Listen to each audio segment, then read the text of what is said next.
आज के इस वीडियो में मैं आप लोगों के लिए एक फ्लूइड मैकेनिक्स का एक इंपॉर्टेंट टॉपिक लेके आया हूं जो कि है centre of pressure on an immersed surface. यानी कि जब भी हम किसी फ्लूइड में किसी सरफेस या बॉडी को डुबोते हैं, इमर्स्ड करते हैं, तो किस पॉइंट पे कहां पे उसका रिजल्टेंट प्रेशर एक्ट करता है, और इसे ही हम सेंटर ऑफ प्रेशर पढ़ते हैं। तो दोस्तों, आज की इस वीडियो में मैं आपको सिखाऊंगा कि कैसे आप किसी इमर्स्ड सरफेस का सेंटर ऑफ प्रेशर निकाल सकते हैं, और उसके बाद बताऊंगा कि रेक्टेंगुलर, ट्रायंगुलर, सर्कुलर सरफेस के सेंटर ऑफ प्रेशर क्या क्या आते हैं। अगर हम सेंटर ऑफ प्रेशर की बात करें तो the point eight which the resultant pressure acts when the body is immersed in fluid is called centre of pressure. यानी कि जहां पे किसी बॉडी का रिजल्टेंट प्रेशर एक्ट करता है जब हम उसे पानी या किसी फ्लूइड में डुबोते हैं, सेंटर ऑफ प्रेशर कहलाता है। जैसे कि आपको डायग्राम में दिख रहा है, यहां पे एक ऑब्जेक्ट हमने पानी में इमर्स किया है जिसका एरिया है ए, जिसके एरिया को डिनोट किया है ए से।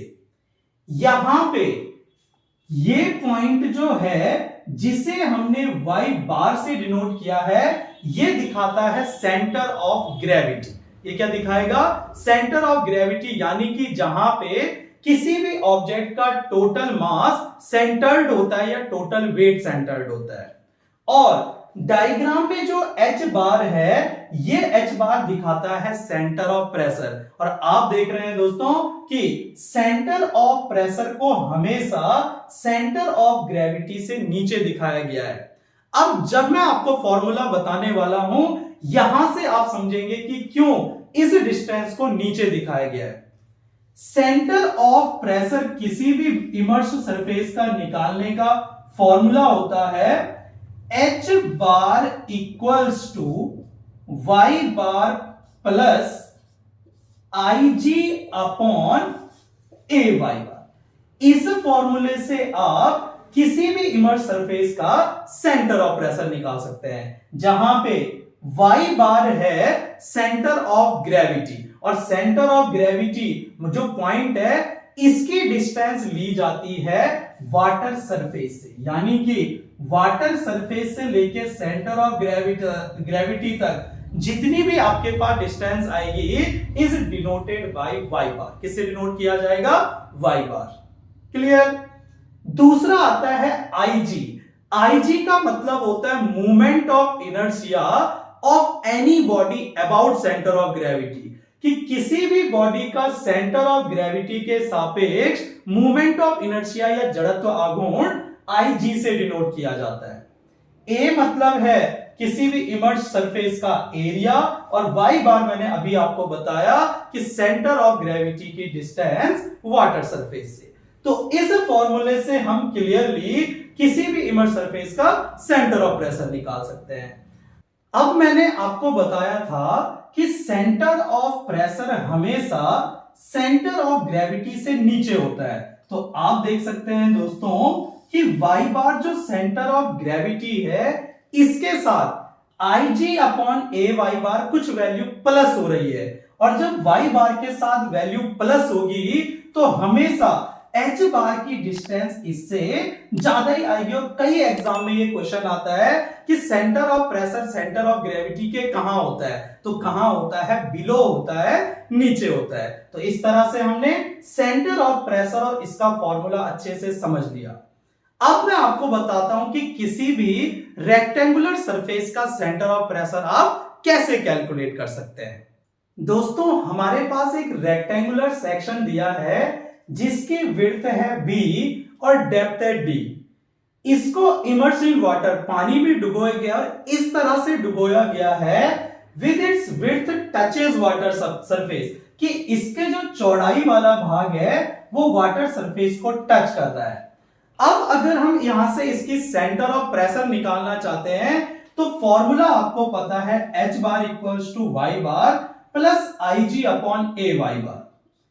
इस फिगर के लिए, इस सरफेस के लिए y बार यानी कि वाटर सरफेस से सेंटर ऑफ ग्रेविटी तक की डिस्टेंस जब टोटल डेप्थ d है तो ये आ जाएगा d/2, क्योंकि रेक्टेंगुलर के लिए सेंटर ऑफ ग्रेविटी उसके सेंटर पे होती है। तो हम वैल्यू पुट कर लेते हैं y इक्वल्स टू d/2।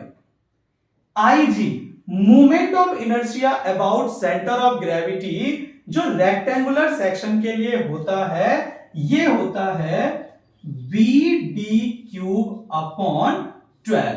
और ये वैल्यू आपको हमेशा याद रहनी चाहिए कि रेक्टेंगुलर सेक्शन के लिए मोमेंट ऑफ इनर्शिया होता है BD³/12।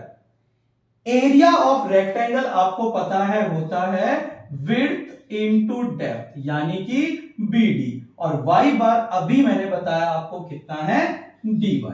अब यहां से b से b कैंसिल हो जाएगा, d इंटू डी स्क्वायर आता है और ऊपर d³ है। जब आप कैंसिल करेंगे तो ऊपर एक d बच जाएगा। 2 से 12 को कैंसिल करेंगे तो 6 आ जाएगा, यानी कि बचा d/2 प्लस d/6। अब इसका एलसीएम लेंगे तो 3 से मल्टीप्लाई करेंगे, 3d प्लस d आता है 4d, और नीचे कितना आ जाएगा 6। 2 से कैंसिल करेंगे तो 2 2 जा 4, और ये आ जाएगा 2 3 जा 6। यानी कि रेक्टेंगुलर सेक्शन के लिए सेंटर ऑफ ग्रेविटी तो d/2 थी, लेकिन सेंटर ऑफ प्रेशर कितना आता है 2d/3, यानी कि डेप्थ का 2/3 आता है। तो इस तरह से दोस्तों मैंने आपको बताया कि कैसे आप किसी रेक्टेंगुलर सेक्शन का सेंटर ऑफ प्रेशर कैलकुलेट कर सकते हैं। नेक्स्ट वीडियो में मैं आपको बताऊंगा कि कैसे आप ट्रायंगल की दोनों कंडीशन में और सर्कुलर सेक्शन की सेंटर ऑफ प्रेशर कैलकुलेट कर सकते हैं। तो आपको वीडियो कैसा लगा दोस्तों, जरूर कमेंट्स कीजिए। वीडियो को अधिक से अधिक लाइक और शेयर कीजिए, और अगर चैनल पर नए हैं तो सब्सक्राइब करना ना भूलें। Thank you so much.